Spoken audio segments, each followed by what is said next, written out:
Fresh census data shows that China's population is growing slower. Are people having fewer babies and why?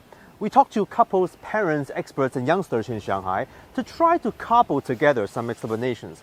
Although they aren't representative of the entire country, but their reasoning does shed some light on the bigger picture. In China, over 8 million couples registered their marriage last year. Zhang Zhaoshen and Pei Na are one of them. But we are still planning our wedding ceremony, that kind of stuff. But nationwide, the number of marriage registrations has been falling for 7 years in a row. Well, if you look at the cost of marriage these days, you'll see that it's not a walk in the park. About a half a century ago in China, if you had a bike, a sewing machine, a watch, and a radio, you would have been considered the perfect suitor. These were called the Big Four. Today's Big Four are quite different. I need a ring that I like, and I don't mind the other stuff that much. But I know girls of my age have many requirements. If you are getting married in Shanghai, you need a local hukou. You need an apartment probably in both people's names, and the guy needs to provide caili. There's a lot to unpack here. Let's break it down. First, a ring, preferably diamond. Second, a hukou, which is a very Chinese thing. It's a government-issued residency status that, among other things, gives you access to important local social welfare and benefits. Naturally, people looking to get married in big cities would expect at least one of the spouses to have a local city hukou, as opposed to a rural one. A hukou in first-tier cities is notoriously hard to obtain, but not totally impossible. In Shanghai, a person has to be employed and pay taxes for 7 years in a row to be eligible to apply for one. The next box to check, an apartment, which on average is well over $7,500 per square meter in Shanghai. Housing is more like a preferred when it comes to Western culture, but more or less like a must in China. Some analysts have been calling this absolute need for housing rigid demands, and it's one of the reasons why housing prices keep rising in China. Buying a house is considered a rewarding investment by many Chinese families, and sometimes the single biggest investment in life for many. Next item, caili, which is in the word cash that the man gives the woman's family. Most guys choose a lucky number, like 188,000 or 288,000 yuan, because 8 is a lucky number in China. It just shows you care. After you've taken care of all this, you still have a wedding and a honeymoon to plan. With all these daunting prerequisites, it's natural to assume that many Chinese would not want to get married. But data says it's actually not the case. The marriage rate did drop from 2010 to 2020, but was just a slight slip. If we look at people around 45 years old, more than 90% are married. This percentage has not changed much in the past 30 years. Why? One major reason is that traditionally, parents are expected to finance much of their sons and daughters' marriage.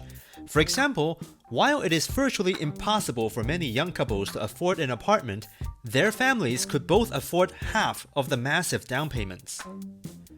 Data shows that Chinese people are getting married later in life so that they can handle the mortgage and the cost of raising a child.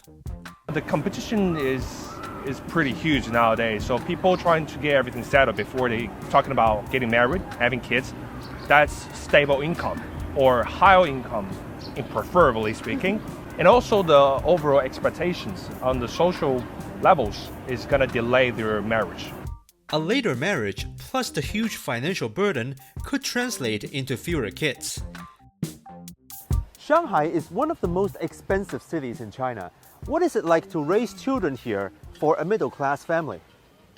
Gu Mingmin's eldest son is only 9 years old, but he learned to play this song when he was in kindergarten. Her youngest son, who is now 4 years old, was born a year after China loosened its one-child policy in 2016. It was a decision that needed some courage. If we'd calculated the cost of raising another child, we wouldn't have dared to have a second one, honestly. So just how expensive is it to raise a child in China's first-tier cities? Well, counting away the expenditures on baby formulas, clothes, and hiring nannies, there are also costs that possess Chinese characteristics. The biggest investment for the children is education. And in China, such investment might not necessarily start with a school, but an apartment. You see all these real estate agencies across the street?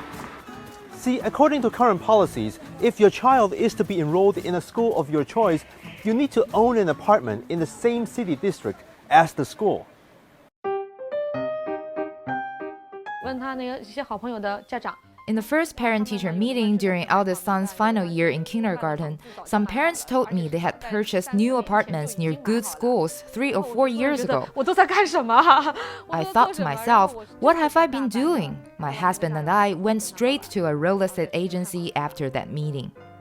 Of all home sales in Shanghai last year, more than 20% were in good school districts, and the prices for apartments there rose over 8% in 2020.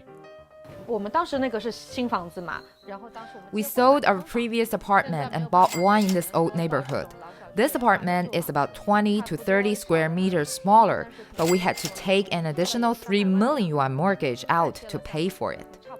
After the apartment procured, then come the tuition fees. In Shanghai, there aren't enough good public schools to meet the demand for high-quality education. That brings many parents to private schools, which offer more dynamic courses with a much higher price tag.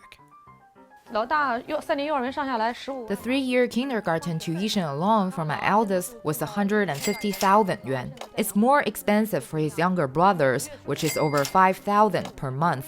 My eldest son's primary school tuition is 13,800 yuan per semester.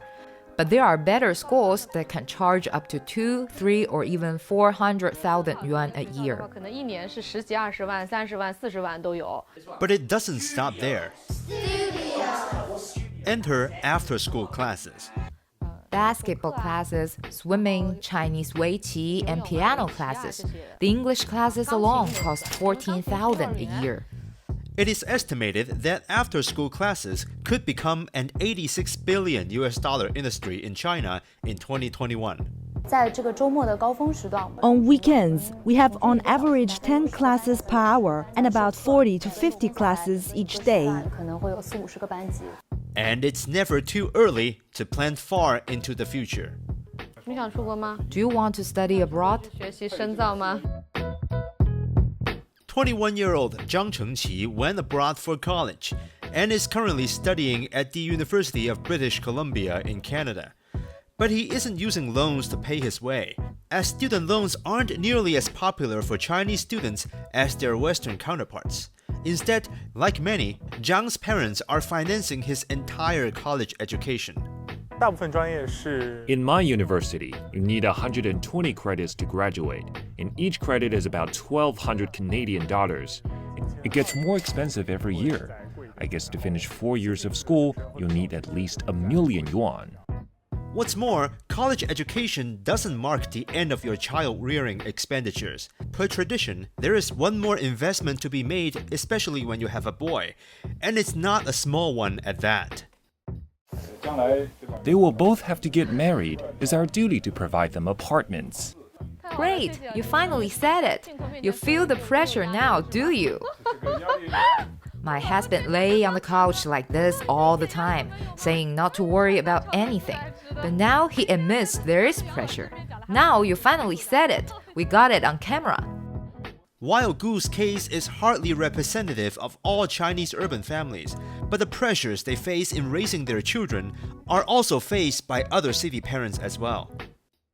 Many experts say China is having a demographic challenge. While judging by the boxes that Chinese people would have to check before getting married and after having kids, this challenge is pretty much a financial one.